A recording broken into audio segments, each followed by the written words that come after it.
2025년도 종합부동산세 내야 되는 시기가 또 다가왔습니다. 여러분들 종합부동산세 내는 게요, 저는 세금 중에서는 가장 아까운 세금이 아닌가 이런 생각이 듭니다. 재산을 가지고 있다는 것만으로 세금을 내야 되고, 그리고 재산을 팔 때 양도세에서 공제를 해주는 것도 아니고, 또 재산을 나중에 이전할 때 상속세나 증여세에서 종부세를 또 빼주는 것도 아닙니다. 그래서 종부세는 매년 나오고 집값이 상승할 때 또 추가적으로 더 증가해서 내야 되는 그런 세금이기 때문에 이 종합부동산세 절세 방법 5가지에 대해서 오늘 한번 살펴보도록 하겠습니다.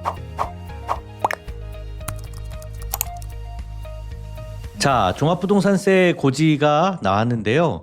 과세 대상자가 62만 9천 명이랍니다. 네, 축하드립니다. 우리 종합부동산세 과세 대상자는 우리나라에서 정말 상위 1% 안에 드는 자산가로 인정을 받을 수 있는 그저 대표적인 세금이죠. 지난해 54만 8천 명보다 14.8%가 증가를 했고요. 고지세액 자체도 지난해보다 한 6.1% 증가했다고 기획재정부 보도자료에 나오네요. 자, 종합부동산세가요, 추이를 보면 어떠냐라고 하면은 이게 2022년도까지는 종합부동산세 과세 인원이 굉장히 급격하게 상승을 했었습니다. 왜 이렇게 상승을 했었냐면 종합부동산세 계산 산식에서의 적용 비율이 60%, 70%, 80%, 90% 해서 100%까지 적용을 하는 그 단계가 22년도까지였었거든요. 그래서 23년도에 종합부동산세 이 과세 인원이 늘어나다가 다시 한번 과표 조정과 세율 조정을 해서 세금을 좀 낮췄죠. 그래서 종합부동산세 과세 인원이 23년도부터 좀 많이 줄었고요. 그래도 그 이후에도 종부세가 점점 증가되는 추세로 이렇게 볼 수는 있습니다. 전체적인 종합부동산세 세액도 보면요, 많게는 21년도, 22년도에 7조 가까이 세금이 늘어났었습니다. 그런데 세율도 낮추고 또 적용 비율도 60%로 낮추면서 전체적인 금액이 23년도부터 줄었다가 이제 집값의 상승분만큼 계속 올라가고 있는 추세로 보여집니다. 아마 그러면 내년은 어떻게 될까요? 내년은 아무래도 집값도 더 많이 오른 것이, 전국 공동주택 공시가격이 올라간 것이 반영이 될 거고요. 또 세법에 대한 내용이 바뀐다고 한다면 종합부동산세는 조금 더 많이 낼 수도 있을 것 같습니다. 자, 그래서 종합부동산세 오늘 절세 방법 5가지를 소개를 시켜드릴 텐데요. 일단 여러분 주택을 취득할 때부터 또 팔 때 과세 기준일 때문에 종부세를 더 낼 수도 있고 덜 낼 수도 있습니다. 그런 내용을 한번 살펴드리고요. 또 종합부동산세는 고가주택 같은 경우에는 1세대 1주택으로 가져가는 게 굉장히 유리합니다. 특히 고령자일수록 또 오랫동안 가지고 계신 분들이 더 유리하도록 하는 그런 세금 제도가 있습니다. 요거를 잘 활용하시는 게 유리하고요. 그리고 세 번째는 2주택이라고 하더라도 종부세를 안 낼 수 있는 그런 금액의 범위가 있습니다. 종부세 계산의 산식을 제가 보여드리면서 주택에 대한 종부세를 피해갈 수 있다라고 하는 내용을 말씀을 드리도록 하겠습니다. 또 합산 배제주택을 잘못 적용하면 종합부동산세를 더 내는 케이스도 있는데요. 그런 것들도 여러분들 놓치지 않도록 특별히 종부세 쪽에서 과세가 되는 내용들을 제가 좀 짚어드리도록 하겠습니다. 마지막으로 종합부동산세도 자산의 재배치라고 저희가 표현을 하는데, 증여를 하거나 아니면은 일부를 양도를 해서 종합부동산세를 절세를 하는 그런 방법들을 한번 소개해 드리도록 하겠습니다. 자, 여러분 먼저 종합부동산세 과세 기준일을 알면은 절세가 가능하다라고 했는데, 과세 기준일이 뭐냐면요, 요때 가지고 있으면 종합부동산세를 낸다라는 거예요. 그 기준일이 언제냐면 6월 1일입니다. 이 재산세 쪽에서의 과세 표준 기준일인데 6월 1일 날 가지고 있으면 재산세도 내고, 이 재산세 내는 분들이 종합부동산세도 냅니다. 그래서 주택을 살 때 언제 사는 게 유리할까요, 여러분? 주택을 6월 1일 이후에 사야죠. 그래야 그 해에 종부세를 안 내게 됩니다. 그래서 잔금일을 6월 2일로 하게 되는 경우랑 6월 1일로 하게 되는 경우랑 차이가 큽니다. 종부세를 내냐 안 내냐 이 차이가 있는 거예요. 그래서 6월 1일 이후에 사면 아직 6월 1일 기준으로 주택을 갖고 있는 게 아니니까 그 다음 해부터의 종부세를 부담을 하고요. 재산세도 마찬가지입니다. 또 6월 1일로 하게 됐다 그러면 올해 종부세를 부담을 하게 되는 거죠. 자, 그래서 매수자 입장에서는 6월 1일 이후로 살게요, 이렇게 하시는 분들이 많아요. 매도자 입장에서는 반대죠. 그래서 6월 1일 이전에 잔금을 받도록 하는 게 그 한 해의 종부세를 누가 내느냐 이 차이가 있기 때문에 때문에 비싼 아파트 같은 경우에는요, 종부세만 해도 1년에 몇 천만 원씩 내는 경우가 많거든요. 그 이상도 있을 거고. 그래서 거기에 따른 세금을 누가 낼 것이냐. 그래서 실질적으로 계약 시에는요, 종합부동산세를 계산을 합니다. 그 해에 종부세를 계산을 해서 절반씩 양보를 하는 걸로 해가지고 계약일에 따라서 절반씩은 부담을 하는 걸로 그렇게 계약을 하는 경우가 많습니다. 그러면요, 6월 1일에 산 사람은 정말 억울하다 생각하겠죠. 나는 7개월밖에 안 갖고 있었는데 전체 1년의 기간에 대해서 다 세금을 내는 건 억울하다. 이렇게 생각을 하실 수도 있겠죠. 그래서 이걸 가지고 헌법재판소까지 싸웠습니다. 그래서 이 헌재에서 2008년에 낸 판례를 보면요, 종부세를 1년분의 재산세액을 전부 부과한다라고 하더라도 이게 보유 재산에서 생기는 수익이 아니라 여기에 대해서 1년씩 끊어서 내는 세금이기 때문에 징수의 효율성, 그 다음에 징수 비용을 줄이기 위한 공공의 성격이 더 부합하기 때문에 불합리한 차별이라고 보기 어렵다라고 하는 그런 판례가 나왔습니다. 좀 억울하지만 일단 우리가 잘 알아야죠. 6월 1일 날 안 가지고 있어야 된다라고 하는 얘기입니다. 자, 두 번째, 종부세는요, 1주택이 굉장히 유리한데요. 종부세를 보면은 과세 기준일 현재 각 개인별로 가지고 있는 자산을 합해서 내는데요. 1세대 1주택 같은 경우에는 주택의 경우에 한 명당 9억씩은 공제가 돼요. 근데 1세대 1주택 같은 경우에는 합해서 12억을 공제를 해줍니다. 1세대 1주택을 공동명의로 갖고 있다. 그러면 각각 9억씩 공제가 가능하겠죠. 이렇게 판단을 하는 겁니다. 근데 이게 1세대 1주택을 한 명의 명의로 갖고 있다. 부부간에, 배우자간에 한 명의 명의로 갖고 있다라고 하면 12억이 공제가 되는 건데요. 이거는 공시가액으로 판단을 하기 때문에 실제 시가 12억은 아닙니다. 공시가액 12억을 시가로 환산하면 보통 한 16억, 17억 정도 가까이 될 거예요. 그 정도 이상의 매매가가 형성이 되는 아파트부터는 종합부동산세를 내게 된다라고 생각을 하시면 되겠습니다. 자, 그래서 종부세 세금이 그러면 어떻게 계산이 되는데요? 라고 저희가 한번 계산을 좀 어느 정도 알기 쉽게 모형으로 한번 제가 설명을 드려볼게요. 전체 주택 가격이 공시 가격으로 있겠죠. 그거는 일반적인 우리 매매가액보다는 낮을 겁니다. 공시 가격에서 먼저 기본 공제 9억이든 12억이든 요걸 차감합니다. 빨간 거를 빼면은 나머지 금액에 대해서 공정시장가액 비율이라고 하는 거를 60%를 곱해요. 그러니까 나머지 금액의 공시가액에 대해서 다 또 내는 것도 아니고 60%면은 또 일부만 내겠죠. 그죠? 이게 예전에는 법률이 100%까지 올라갔었습니다. 1년마다 70%, 80%, 90%, 100%에서 올렸던 거를 시행령에 규정이 돼 있는 건데 윤석열 정부에서 60%로 낮춰준 거죠. 그래서 2023년도부터 종부세가 대상 인원도 줄고 종부세 납부하는 전체 금액도 줄었던 거예요. 자, 그러면 이게 앞으로 계속 이렇게 될까요? 아니면 부동산 가격이 오르면 이 공정시장 가액 비율을 또 올리겠다 이렇게 얘기가 나올까요? 그죠? 예, 잘 모릅니다. 그렇지만 부동산 가격이 계속 오른다고 하면 종부세를 건드려야겠다라고 하면 다시 한번 이 공정시장 가액 비율이 예전에 100%로 돼 있었기 때문에 이재명 정부의 표현에 의하면 다시 환원시키겠다라고 할 수도 있는 거예요. 자, 그래서 요 뉴스가 나오면 고가주택 가지고 계신 분들은 종부세가 이제 늘겠구나 라고 생각을 하시고 어떻게 종부세를 절세를 할지 고민을 해보시는 것도 바람직하겠습니다. 일단 주택 전체에 대해서 내는 건 아니고 9억이나 12억을 기본공제를 차감한 거에 대해서 그 나머지에 대해서 60%를 곱해서 거기에 이제 세율을 곱합니다. 근데 세율은요 이렇게 돼 있어요. 3억 원 이하, 6억 원 이하, 12억 원 이하 요 구간별로 세율이 점차적으로 늘어나게 돼 있습니다. 이것도 누진공제예요. 누진세 체계로 돼 있죠. 그러니까 금액이 커질수록 종부세 부담이 굉장히 큰 거예요. 예를 들어서 94억 원을 넘어간다. 과표 금액을 94억 원을 초과한다면 2.7% 거기다 농트세 이런 것까지 합하면요.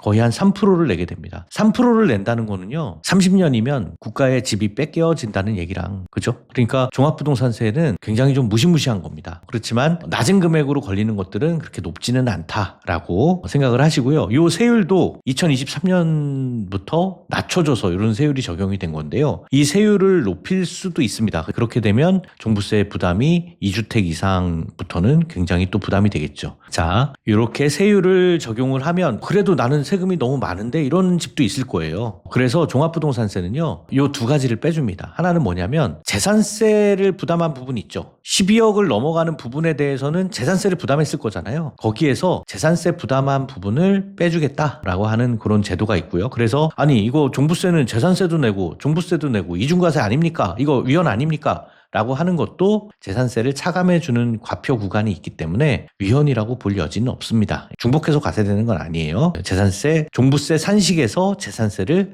차감해주고 있다라는 겁니다. 그리고 또 하나 세액공제를 해주는데요. 세금에서 직접적으로 빼주는 게 세액공제죠. 그래서 1주택자나 장기보유자는 세액공제를 해줍니다. 요것 때문에 종부세가 명분을 갖는 거예요. 요것 때문에 1주택자로 가는 게 유의미가 있고 또 장기보유자 그다음에 고령자한테는 굉장히 세금을 줄여주는 효과가 있습니다. 자, 보세요. 종부세 세액공제에 대해서 저희가 살펴보면은 1세대 1주택자 같은 경우에는 기본공제 이후에도 고가주택 같은 경우에 이제 세액공제 대상이 되고요. 12억을 초과하더라도 세액공제가 연령별로 60세 이상은 20%, 65세 이상은 30%, 70세 이상은 40%. 그래서 연령이 많으면 이제 소득이 없으실 수가 있잖아요. 그러니까 고령자 공제를 좀 해주는 거고요. 또 보유기간을 오래 하셨을수록 1세대 1주택자들에 대해서는 공제를 좀 많이 해주자. 그래서 5년 단위로 5년, 10년, 15년에 걸쳐서 20, 40, 50%를 해줍니다. 그럼 두 개 다 받으면 40%, 50% 합해서 90% 공제 받는 거 아니에요? 그건 아니고요. 전체를 고령자하고 장기보유 공제에 대한 세액 공제를 합해서 최대 80%까지 적용이 되도록 그렇게 돼 있습니다. 그래도 80%를 공제를 해주면 20%만 내면 되는 거니까 그죠? 많이 줄어들죠. 그래서 똘똘한 한 채를 오래 장기적으로 가지고 가시는 게 고령자들은 훨씬 더 유리하다라는 겁니다. 자, 종합부동산세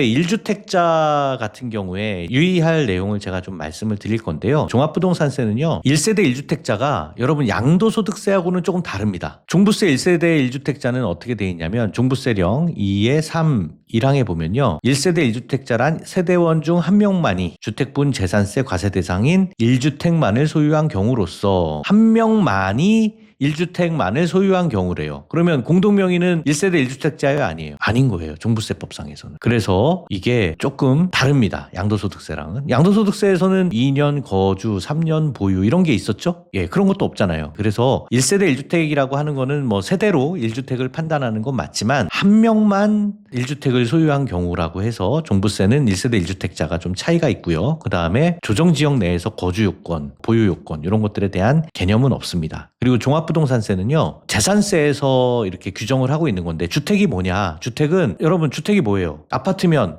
우리가 건물이 있고 땅이 있죠. 그래서 주택에 대해서는요. 종합부동산세에서는 이렇게 정의를 합니다. 주택 및 주택 부수 토지를 주택으로 본다. 이렇게 돼 있어요. 그죠? 그래서 주택에 있는 일부 토지만을 보유한 경우에도 주택수에 포함될 수가 있습니다. 난 집이 없는데요? 땅만 있는데요? 주택 및 주택 부수 토지도 주택이라는 거예요. 그래서 종부세는 약간 이런 면에 있어서 양도세와 차이가 있기 때문에 경우에 따라서 이 내용을 잘 모르시고 매년 종부세가 왜 이렇게 많이 나오지? 생각하시는 분들이 있습니다. 이런 것들 때문에 그럴 수 있어요. 이런 것들은 여러분들이 상담을 하셔가지고 토지만 또 추가로 갖고 있는 분들도 토지수를 좀 줄여가야 되고 그런 노력들이 필요합니다. 1주택인지 아닌지 정확하게 판단하는 게 의미가 있습니다. 그죠? 아까 세액공제를 받기 위해서는 1세대 1주택자가 되는 게 유리하기 때문에 그렇습니다. 자, 2주택자 같은 경우에도 종부세를 안 내는 범위가 있는데요. 2주택자 같은 경우에도 종부세를 각자가 내야 되기 때문에 각각 여러분 생각해 보세요. 공시가 9억짜리를 배우자가 한 명이 9억, 한 명이 9억 이렇게 갖고 있어요. 그러면 세금이 9억까지는 1인당 공제가 되니까 세금이 없겠죠. 예. 그래서 2주택을 보유할 때도 9억 이하로 각각 1주택을 보유하면 종부세가 없지만 이런 것도 또 비슷하게 우리 양도세처럼 종부세도 빼주는 그런 게 있습니다. 어떤 거냐면은 합산 배제가 되는 임대주택인데요. 배제되는 임대주택이 있고 그 다음에 본인이 거주하는 거주주택이라는 용어를 저희가 쓰는데 세법상 용어인데요. 거주주택에는요. 실제 거주하는 경우에 하나함 이렇게 돼 있습니다. 그래서 거주주택이 혹시 거주가 안 되거나 어떤 이유로 주민등록을 이전을 해놓거나 그렇게 되면 주택수 계산할 때 제외가 안 될 수가 있어요. 그래서 1세대 1주택이 안 되는 그런 케이스가 나올 수가 있고요. 또 사원에게 쓰는 주택 같은 경우에는 주택수에서 이제 계산할 때 제외가 되는데 여러 가지 사원용 주택이라는 거는 요건이 좀 필요합니다. 또 납세 의무자가 1주택, 주택의 부속 토지만을 소유한 경우는 제외가 되고 1주택, 주택의 부속 토지만 소유한 경우가 아니라 1주택과 함께 다른 주택의 부속 토지를 소유하는 경우에는 1세대 1주택자로 본다라고 해서 조금 법률 그대로 용어대로 해석을 하셔야 되는 그런 부분이 있습니다. 다르게 말을 하면 어떤 경우가 생기냐면 지금 납세 의무자가 1주택과 함께 다른 주택의 부속 토지를 소유하는 경우에는 상속으로 토지만 일부 받았어요. 땅에 있는 토지 일부만. 그러면 1세대 1주택자로 봐주는 게 맞는데 납세자는 1주택이 있고 배우자가 주택 부수 토지를 보유하는 경우에는 또 1세대 1주택이 안 됩니다.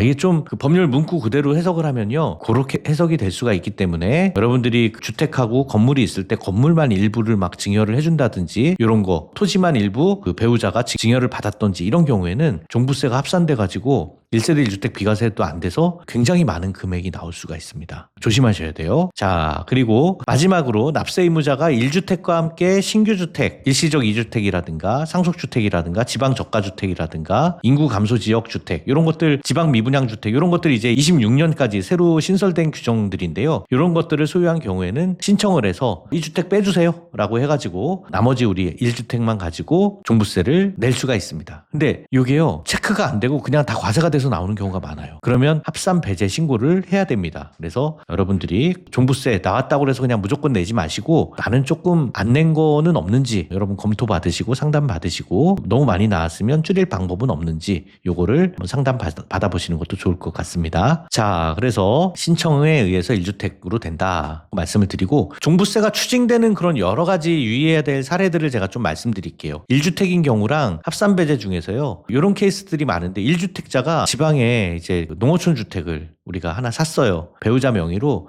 지방에 잠깐 가서 쉬거나 아니면 농가주택을 취득해서 거기서 좀 여유 있는 노후를 살겠다라고 취득하신 경우에 1세대 1주택이 안 돼가지고, 그래서 과세가 금액이 좀 크게 나오는 그런 케이스가 있고요. 또 재건축 기간 동안에 대체주택으로 이제 살기 위해서 하나를 더 취득한 경우죠. 그래서 거기에서 이제 그 거주를 하다가 준공이 되면, 이게 대체주택과 재건축도 원래는 주택을 가지고 있었던 거잖아요. 그죠? 그게 준공을 하게 되면 그때부터는 종합부동산세가 추가로 나올 수가 있습니다. 이게 양도세랑은 좀 약간 다른 규정이 될 수가 있기 때문에 여러분들 이걸로 해서 종부세가 나오는 그런 케이스들 조심하셔야 되고요. 또 합산 배제에서도 아까 제가 임대주택 합산 배제 신고할 수 있다고 말씀은 드렸는데, 임대주택, 장기 임대주택 우리 8년, 10년 이렇게 장기 임대주택 신청하신 분들은 그 주택들 우리 이거 종부세에서는 주택이 아닙니다라고 해서 합산 배제를 하는데, 나머지 거주주택에서는 거주를 해야지만 이게 합산 배제가 된다는 거예요, 여러분. 그 부분 놓치지 않으시길 바랍니다. 일시적으로 자녀의 학업이나 취학이나 이런 것 때문에 주택에 거주를 안 하시게 되면 임대주택 합산 배제가 안 될 수 있다라는, 1세대 1주택이 안 될 수 있다라는 그런 내용이 있으니까요. 조심하시기 바랍니다. 그 다음에 상속주택에 대해서요. 이게 상속주택에 대해서는 기본적으로 5년까지는 종부세 합산이 되지는 않습니다. 그러니까 이런 경우죠. 내가 집이 한 채 있고 부모님이 돌아가시면서 집을 나눠줬어요. 그런데 3남매라서 이 주택을 3분의 1씩 나눠 가졌습니다. 그러면 내가 집 원래 한 채 있었던 거는 내가 종부세가 나오면 억울하진 않지만, 부모님 돌아가셔서 받은 그 주택 때문에 종부세가 나오면 억울하죠. 괜히 또 부모님을 원망하게 되면 안 되잖아요. 그래서 세법에서는 5년까지는 종부세에 대한 내용을 그 주택수에서 제외가 되도록 그렇게 돼 있습니다. 그런데 이거는 상속주택에 대한 지분을 신고를 한 경우가 그렇게 되고요. 만약에 이 신고를 안 한 경우에는 상속 지분율이 높은 자나 연장자한테 종부세를 그냥 다 매겨버려요. 기한 이내에 상속 신고할 때 사실상 소유자에 대한 신고를 정확하게 하셔서 신고한 지분대로 부과가 될 수 있도록, 그것도 5년 이내까지는 부과가 안 되도록 그렇게 관리를 잘 하셔야 됩니다. 자, 여러분, 종합부동산세는요, 제가 볼 때는 정말 아까운 세금입니다. 이 기본적으로 안 내는 방향으로 여러분들이 자산 관리를 하시는 게 맞아요. 그러려면 1주택을 활용하시거나 아니면 배제되는 주택으로 활용하시는 그런 방법이 있고요. 또 자산을 조금 다르게 배치를 하셔서 9억 언더식으로 가지고 있으면 됩니다. 그죠? 아니면 다주택이신 분들은 자녀가 세대 분리되는 시점에, 아니면 세대 분리 요건을 갖춰 놔서 자녀한테 증여를 하거나 아니면 양도를 하거나, 그것도 저가 양도 등으로 절세 컨설팅을 여러분들이 받으시면 매년 내야 될 종부세, 이거 5년 합해 보세요, 여러분. 굉장히 큰 경우가 많습니다. 요거 굳이 팔아버릴 게 아니라면 자산을 재배치해서 자녀의 명의나 배우자의 명의 이렇게 나누시는 것도 방법이 될 것 같습니다. 종합부동산세에 관련해서 궁금한 부분, 자세한 내용은 바로 전화 주시고요. 또 주리세 저희 채널 구독하시고 좋아요 부탁드리겠습니다. 감사합니다.